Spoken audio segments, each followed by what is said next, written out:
My name is Avery Larkin, 28, and I didn't realize a dinner reservation could be a trap. Julian, my boyfriend, 26, charming in the way that makes waiters smile and doors open, had been hinting for weeks that it was time for me to meet his inner circle. Friday, he texted, adding a champagne bottle emoji. Cascadia, dress like you're the main event.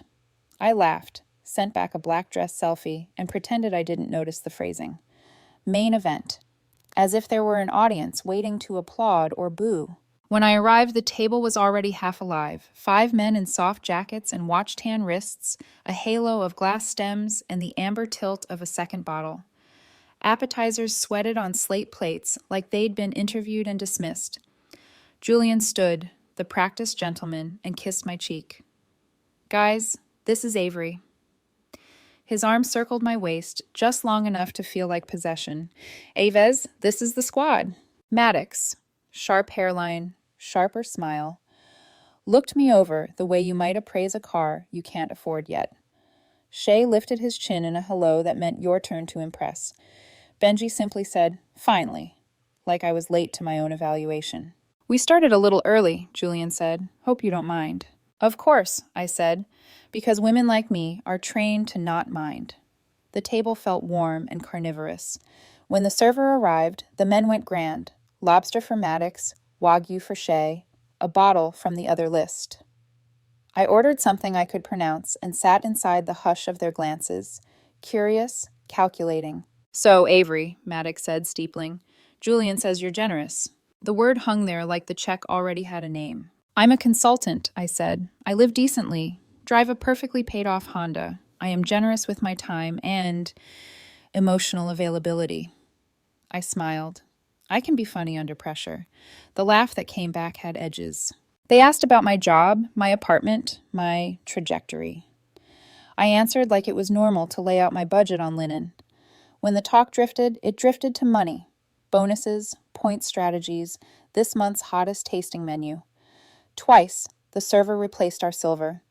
Once, Shay sent back a dish that was already half missing.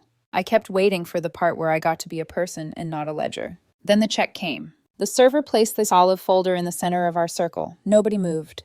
Silence began weaving itself into something with teeth. Julian slid the folder toward me with his index finger, gentle as a lover. Babe, he said, soft enough to mistake it for intimacy. You've got this, right? Time did a slow somersault. I looked at him. This? Everyone's meal? Shay grinned at Maddox. Maddox examined the ceiling. Benji sipped his water like it was a confession. Julian didn't blink. You said you wanted to make a good impression. He nudged the folder closer. It's traditional. First inner circle dinner. Whoever's real shows it. Traditional where? I asked. My voice felt like a glass that could chip if I set it down too hard. Modern relationships, he said, as if citing a handbook. High-value partners invest. It's not about money. It's about signal. Signal. I ran a thumbnail along the leather fold and opened it. $2,127.43. The decimals were precise, like a surgeon had cut the number out of my weekend. I did the math I always do. Rent, savings, what my mother would advise. Meeting the friends is important, I told myself. If this is normal in their world... I slid out my card. The men relaxed, chairs softened. Julian squeezed my hand. A reward, a pat on the head. I hated that I felt relief for pleasing him. The server took the check and left trailing a ribbon of discretion. I knew you were one of the good ones, Julian murmured. I swallowed indignation and the taste of dry steak. Enough time passed to let me imagine my bank app's clean numbers. The server returned, apology already in his posture. I'm terribly sorry, he said, voice low. Your card's been declined. The table froze. Heat crawled up my neck. What? I've run it 3 times, he said. Would you like to try another card? I unlocked my phone with hands I willed not to shake. 87.50 sounds in checking. I had moved the rest to savings the day before because, like a boring adult, I chase interest rates. I could shift it back with a tap. Tomorrow morning at 9:01 a.m. when the transfer cleared. That's strange, I said. I moved funds to savings yesterday. It'll transfer back in the morning. I forced a calm breath. I can cover 87.50s tonight. Julian's face went chalky, then hard. You don't have $2,000 liquid? Not in checking, I said. In savings, yes. Tonight, no. Maddox's laugh was a small knife. Shay muttered, "Should have seen that coming." The server, blessed, professional, glanced at the men. "Perhaps the gentleman would like to split the remainder. I can divide it 5 ways." The explosion was instant. I didn't bring my wallet. I only have my ID. Julian said this was covered. "We're guests." Words flew like napkins in a storm. I watched the performance and recognized rehearsed beats. Julian leaned in, voice a hiss only I was meant to hear. "Fix this, now." "I offered what I can," I said. "You chose the place. Your friends ordered like a graduation party." He drew back slowly, like pulling away from a mirror that had insulted him. Then he smiled for the table, that bright PR smile. "Give us a minute," he told the server. Outside, the night had the kind of cold that makes you honest. "What kind of woman are you?" Julian asked, not yelling, worse, disappointed. "Do you know how embarrassing that was? You said you're serious about us." "I am serious," I said, "about us, not funding your entourage." "This is how it works," he said. "Men do it for women all the time. Equality means sometimes you take the weight. It's a signal." "Equality means we talk about it," I said. "Not that you stage a surprise exam with a price tag." He laughed, a single sharp note. "You really don't get it, do you? We don't pay on nights like this. The circle evaluates. If you can handle the bill without blinking, it shows you're not small-minded." "Small-minded," I repeated, tasting the patronizing syllables. Inside, through glass, I could see the manager at the table now, the men performing a new act of confusion and innocence. Why did no one bring a wallet? "Because that's not how it works," he said again, and the repetition told me everything. This was ritual. This was a game. "And if I had paid," I said, "then what? Another test?" He stared like he couldn't decide whether to pity or punish me. "Now I have to go in there and cover it with money I need for rent, because you wanted to be petty, and then we're done." "You're breaking up with me over this?" I asked.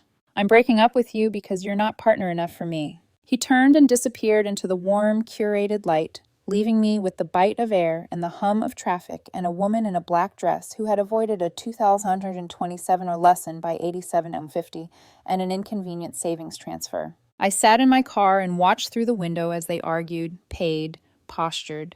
Texts pinged before I got home, not from Julian, but from numbers I didn't know. "You're actually pathetic. Julian deserves better. Small energy, big talk. Block, block, block." Then curiosity, the softest and cruelest voice in my head. What did he post today? On his story, a boomerang from that afternoon. "Tonight's the night. Let's see if she passes the test." The word test made my stomach drop as if an elevator cable had just snapped. I scrolled back and found more. Threads about dating with standards, little sermonettes about investment signals. I found his TikTok too. How to know she's a high-value partner. First big dinner. She covers. No questions asked. The dinner wasn't a welcome. It was a shakedown, wrapped in etiquette. I commented on his story with hands that didn't tremble anymore. "Failed your test. Passed my own."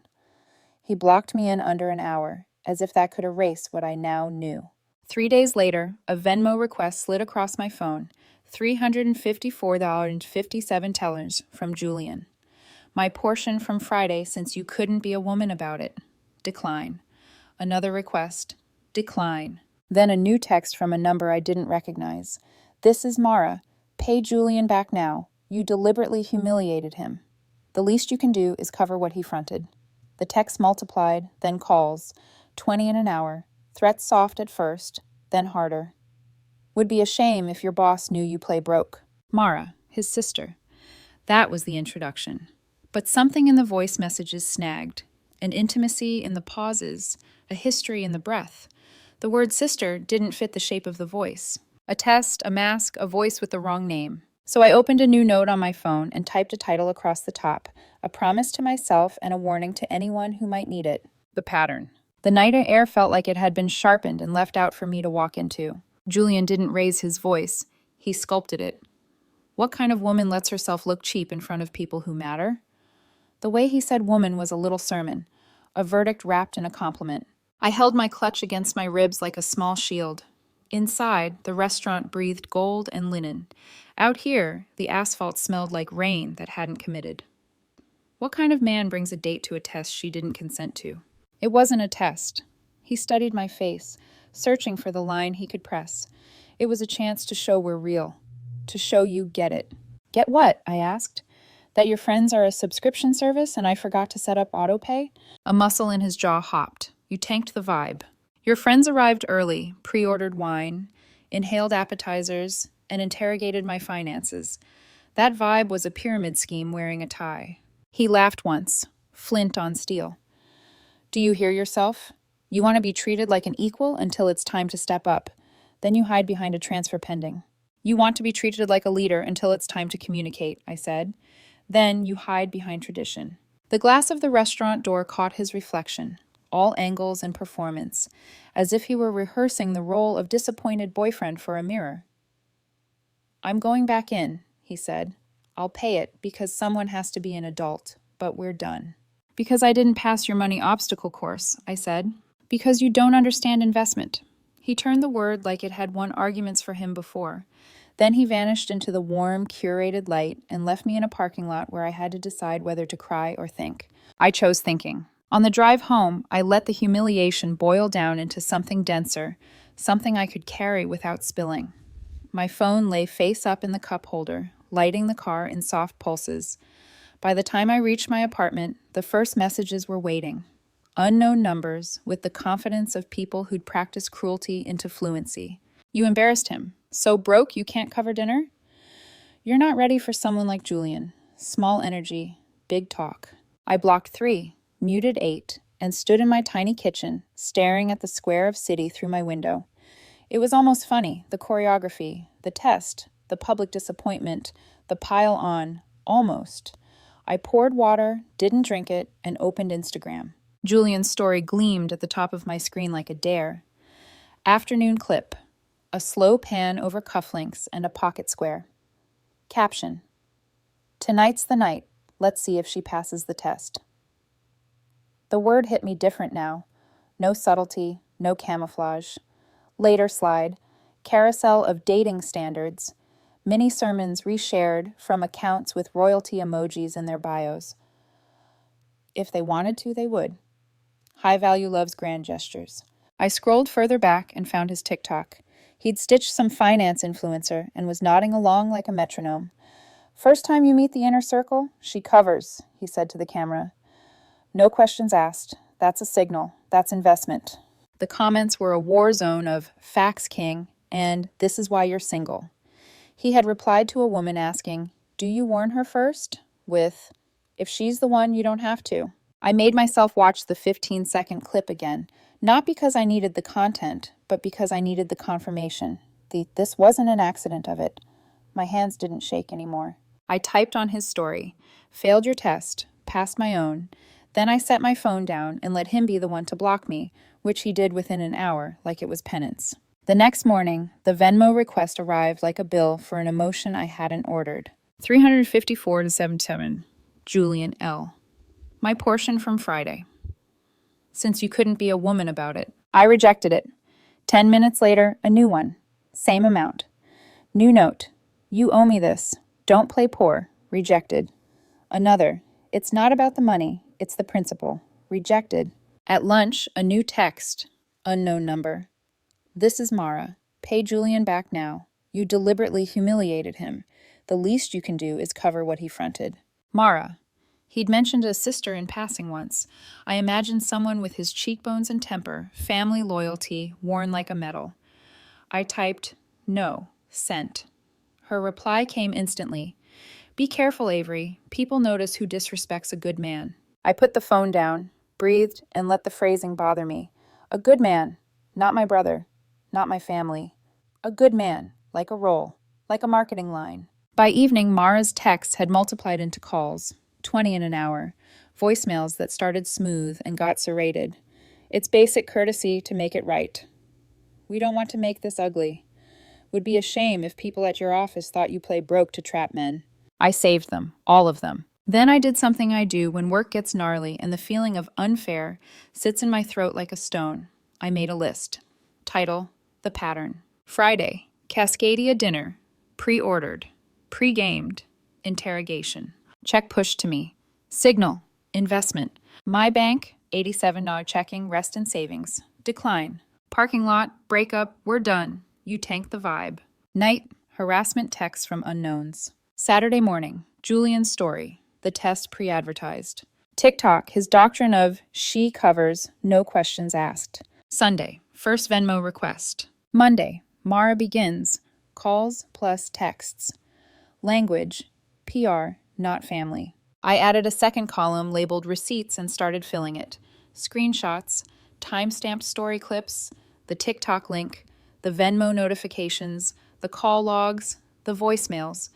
Every ping that had made my stomach dip became a line in a file I named Date.test Avery and dragged into a folder called Don't Gaslight Me. At 2 a.m., when everything is louder, Mara called again. I let it go to voicemail. When it ended, I hit replay, and that's when it snagged. The voice had something familiar in it, a softness on certain vowels I'd heard before in Julian's apartment when a woman called and he'd silenced the screen face down. A long time ago or last month? I tried to place it and came up with a feeling, intimacy. Not familial, not blood. Lived-in intimacy, shared jokes, old fights. I opened the contact card and tapped info. The number was new in my life, but it wasn't new to the world. A reverse lookup won't always give you what you want, but it will give you something. I copied the number into a search bar. The first hits were nothing. The fifth was a charity raffle spreadsheet PDF from 2 summers ago. Winners and contact numbers for a Sunset Yacht Mixer. 1 column, Felicia S., same last 4 digits. I stared at the screen. Mara, sister had a different name on paper. It could be a coincidence. Recycled numbers, typos. But the name vibrated in me like a struck chord. Felicia. That had been the name that flashed once across Julian's phone when he'd claimed it was his landlord. I remembered the way he'd answered, voice low, half smile, the old habits of a person who used to belong to you. I need sleep, I told the dark room. I need to stop inventing ghosts. But the ghosts weren't invented. They were documented. The next day, I ignored Mara/Felicia's calls, so the strategy changed. New number, different tone. Yo, this is Marco. You got my boy Julian out here struggling because you wanted to play games. Just cover your part and we're good. Be a woman about it. The baseline thump of the messages was predictable. Menace wrapped in favor. They all sounded like they'd taken the same seminar. I refused to be scared by wallpaper threats. No, I typed it again. The shortest boundary. Stop contacting me. That's not how Julian sees it, Marco replied. And I don't like seeing my boy upset. Would be a shame if something happened to your little Honda, or your job knew you're out here disrespecting people. I stared at the 3 bubbles of his ellipses like they were teeth. Then I put the phone down and did the most radical thing available to me. I made breakfast. Eggs, toast. I chewed slowly. I wrote an email to myself documenting the threats, because if anyone ever asked, I wanted a timestamped narrative that wasn't trembling. Work was a relief. Data, logic, systems that break and can be fixed. Around lunch, my screen lit up with a DM request on Instagram.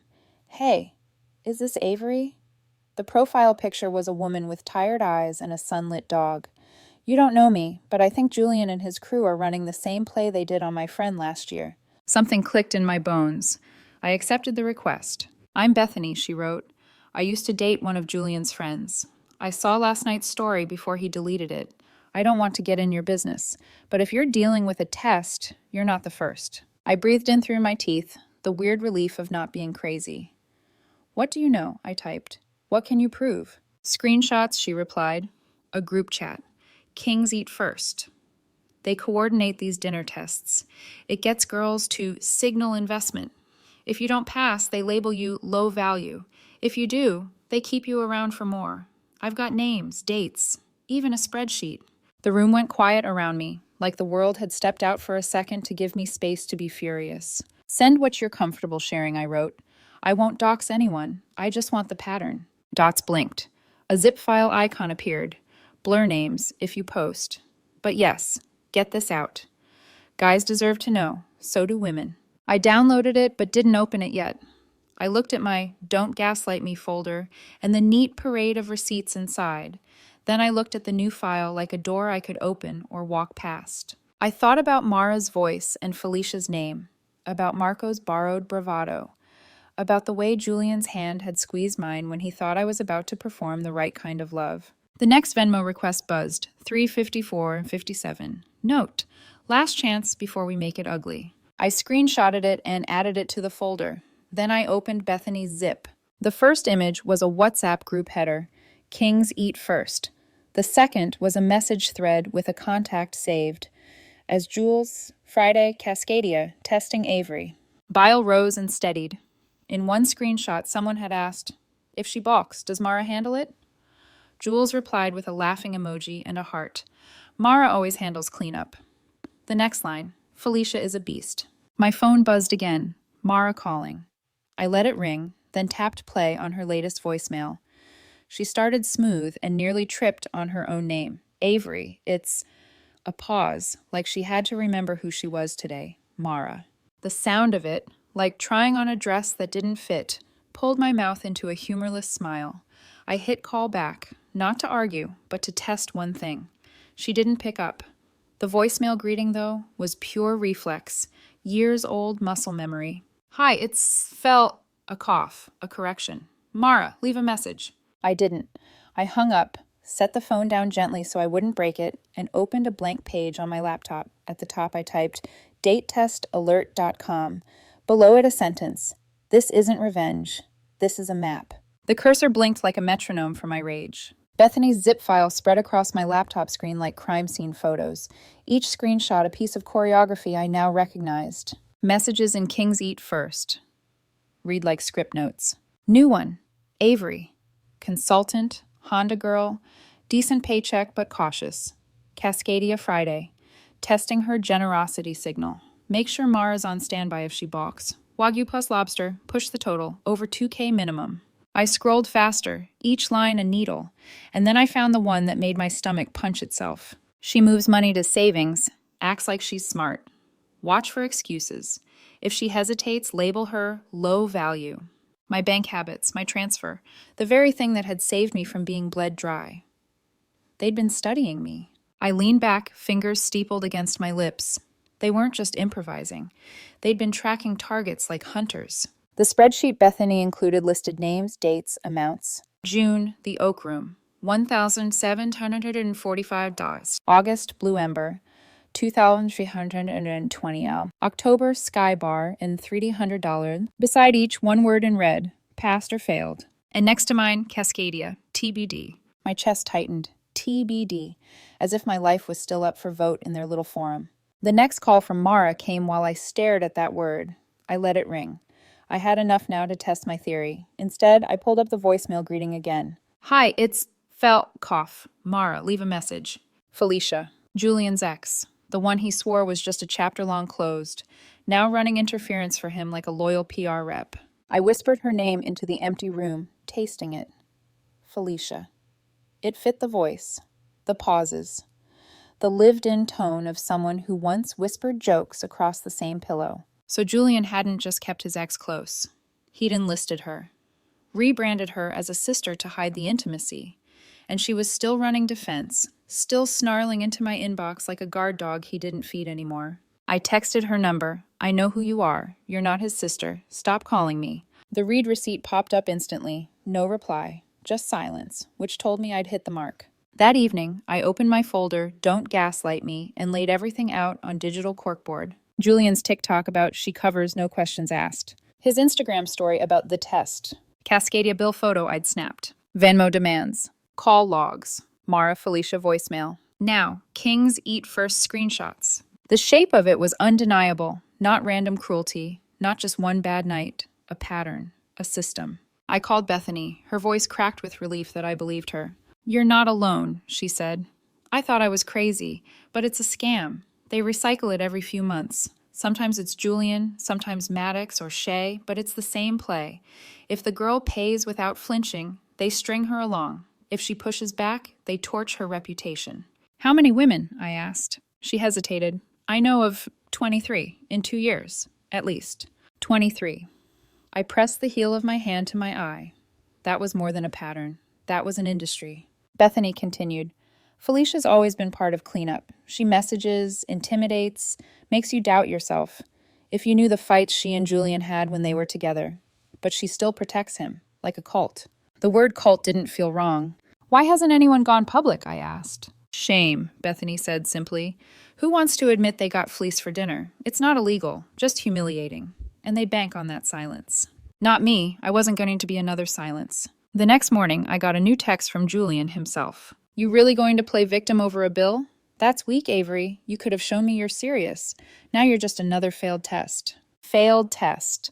The phrasing stung, not because it was true, but because he said it like he was teacher, judge, jury. I typed back slowly, each word pressed like a thumbprint. The only thing I failed was letting you believe you had power over me. Then I blocked him, but I didn't stop there. I opened my laptop, opened my blank page, the cursor blinked. Title, datetestalert.com. I pasted in the screenshots, redacted last names, cropped out innocent bystanders, left only what mattered, the receipts, the chat headers, the proof. This isn't revenge, I wrote in the site's opening line. This is a warning. I hit save, then publish. And just like that, the test became mine. The morning my site went live, I didn't feel like a crusader. I felt like someone who had set a small fire in a forest and was waiting to see if the wind would carry it. By noon, it had. The traffic counter blinked steady. 40 visitors, then 80, then 200. Half of them, I guessed, were Julian's crew frantically clicking and screenshotting, trying to figure out who had betrayed them. By 2 o'clock, my inbox pinged with the first message, anonymous Gmail. Thank you. I thought I was the only one. He took me to Ember in August. Bill was $1,900. I paid because I didn't want to look cheap. They dumped me a week later. Another. Subject line, Blue Ember victim. Message, you've given me back my sanity. Screenshots attached. The stories stacked like cards until I couldn't ignore the pattern even if I wanted to. This wasn't just about me. This was a machine. That evening, I walked into Cascadia again. Not dressed for dinner, just in jeans, hoodie, resolve. The manager, a man with a kind but tired face, remembered me. You were here Friday night, he said before I even spoke. Julian's table. Yes. My voice held steady, and I need to tell you what really happened. I laid it out, every beat. The pre-ordered wine, the orchestrated chaos, the expectation that I'd pay, the decline, the fallout. I showed him the screenshots of their group chat, the message, Friday, Cascadia, testing Avery. The manager's jaw tightened. This isn't the first time. They've pulled stunts here before, sending food back half-eaten, claiming comps, intimidating servers. We've had suspicions. I leaned in. I'll give you a statement, signed, whatever you need. By the end of that hour, it wasn't just Cascadia. The manager looped in his contacts, sister restaurants under the same group, 7 high-end places in the city. By the time I walked out, Julian and his crew weren't just banned from one dining room, they were blacklisted from 7. I stood on the sidewalk, the neon glow bouncing off wet pavement, and for the first time in weeks, I felt taller than my own shadow. But I wasn't finished. In one of Julian's smug chat messages, he'd bragged, "At least I can write off these dinners as business expenses. Client development, baby." I'd laughed when I read it, but the laughter had teeth, because I knew enough to recognize what that meant. You don't write off personal dinners as business expenses, not without consequences. So I packaged the receipts, the messages, the Instagram posts, the boasting TikTok clip, and sent an anonymous tip to the IRS whistleblower portal. I attached everything but my name. It felt both petty and righteous, like flicking a domino and watching the rest know exactly where to fall. 3 days later, Bethany called me, almost breathless. They're panicking. I put her on speaker. How do you know? Because I still have a mole in their chat. Maddox is screaming about someone leaking. Shay's accusing Julian. Felicia, sorry Mara, is saying it's me. They don't know it's you yet. They're eating each other alive. I pictured the chat. Capital letter blame, accusation flying like knives. I almost pitied them. Almost. And, Bethany added, you're not the only one who went public. 2 other girls just sent me their own posts. Screenshots, hashtags. They're connecting dots. It's spreading. The dominoes had begun to topple, and for once I didn't feel like the one on the ground. But Julian wasn't done either. That night, as I brushed my teeth, my phone lit up with a new email. Subject, invoice. The attachment opened to a mock-up bill, emotional damages, $10,000. At the bottom, his name scribbled like a child practicing signatures. The note read, "Since you tried to ruin my reputation, you owe me. Pay this, or my lawyer will see you in court." I laughed so hard toothpaste nearly foamed out of my nose. Then I took a screenshot, cropped it neatly, and replied with one image, his old TikTok. The caption under his smug grin, "Know your worth. Never accept less than you deserve." I hit send, blocked him again, and slept for the first time in weeks without waking to phantom buzzes of harassment. What Julian had never counted on was that tests can be turned, that the teacher can become the examined, that the receipts he left like breadcrumbs would one day be fed back to him as evidence. And he never imagined the circle he used as armor would collapse inward, suffocating itself. The ban had landed. The tax tip was lodged. The victims were finding each other. The test wasn't mine anymore. It was theirs. And they were failing spectacularly. The collapse didn't come like thunder. It came like a slow leak, silent, steady, impossible to patch once you noticed it. First, the blacklist. By the following Friday, Julian tried booking a table at Ember. He strutted in with Shay and Maddox, only to be told, "Sorry, gentlemen, your party is not welcome here." Eyewitnesses posted the exchange online. The clip went semi-viral in local groups, captioned, "Kings eat nothing." Then the tax letter. I didn't see it, but Bethany's mole in their chat shared Julian's frantic message.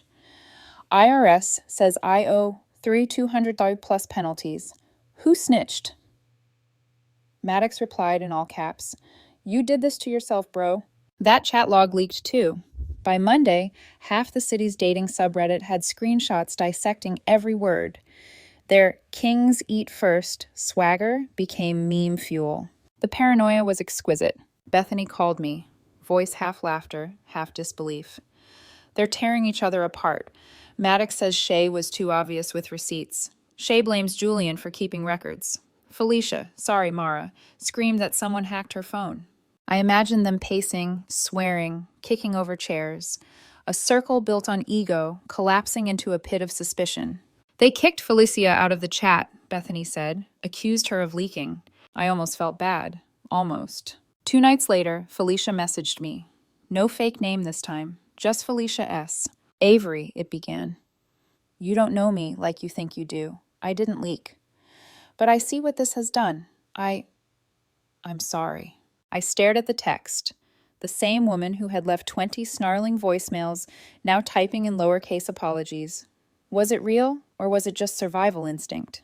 "You helped him harass me," I wrote back. "You pretended to be his sister to intimidate me." Dots blinked. "I know. He said it was just cleanup. Said if I cared, I'd protect him. I thought I was being loyal. I realize now I was just being used." For a moment, I felt the shadow of pity.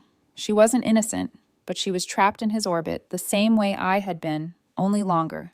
"Then stop protecting him," I replied. "You want redemption? Leave. Don't look back." She didn't reply, but her silence felt like surrender. Julian, of course, didn't go quietly. He sent one last email. "You ruined my life. Congratulations. Hope you're proud. Everyone's turned on me. Felicia's gone. Maddox is a traitor. You made me look weak, but I'll come back. People forget. Always do." I read it twice. The arrogance was cracked now, like glass under stress. He wasn't apologizing. He wasn't changing. He was promising a comeback. I didn't bother replying. Some threats die faster without oxygen. Instead, I poured myself a glass of wine and scrolled date test. Alert.com. Messages kept coming in from women thanking me, from men who Googled their date and found the site, from strangers who said, "You gave us language for what happened." It wasn't revenge anymore. It was community, a map, like I'd promised. The irony? Julian's test had been about investment, but when reality tested him, blacklist, tax bill, betrayal, he had nothing left to invest in. His kingdom wasn't built on wealth. It was built on the illusion of it, and illusions don't survive sunlight. And me? I hadn't just survived. I'd passed the only test that mattered, drawing the line where respect ends. The collapse was theirs. The freedom was mine. 3 months passed, and the echoes of Julian's test became whispers I could finally ignore. The site I'd launched, datetestalert.com, still pulled 100 visitors a month. Strangers left notes in the anonymous comment box. "Thank you for saving me."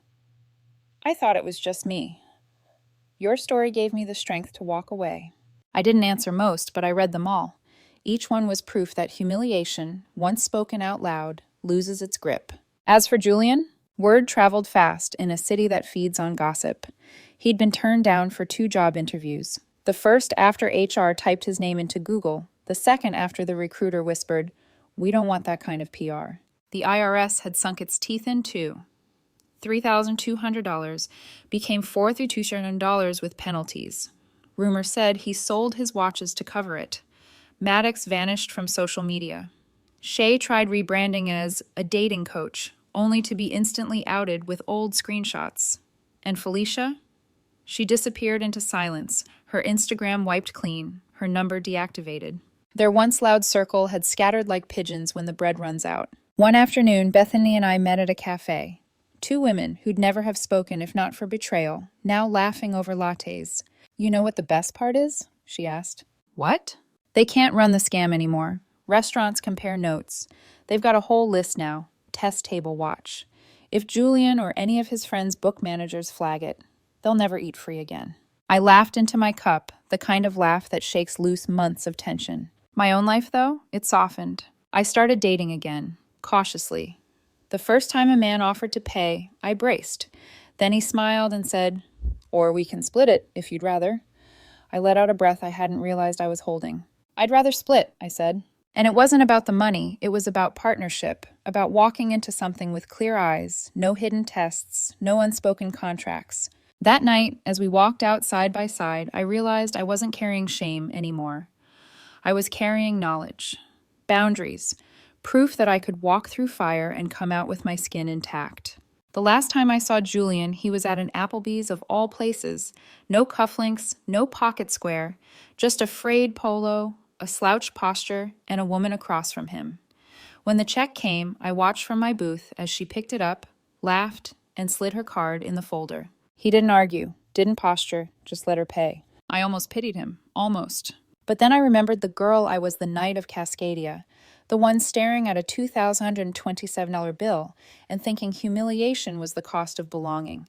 That girl deserved better than pity. She deserved respect. And so did I. So I stood, left my tip on the table, and walked out into a night that felt wide open, no tests waiting for me at the end of it. Because I had already passed the only one that mattered.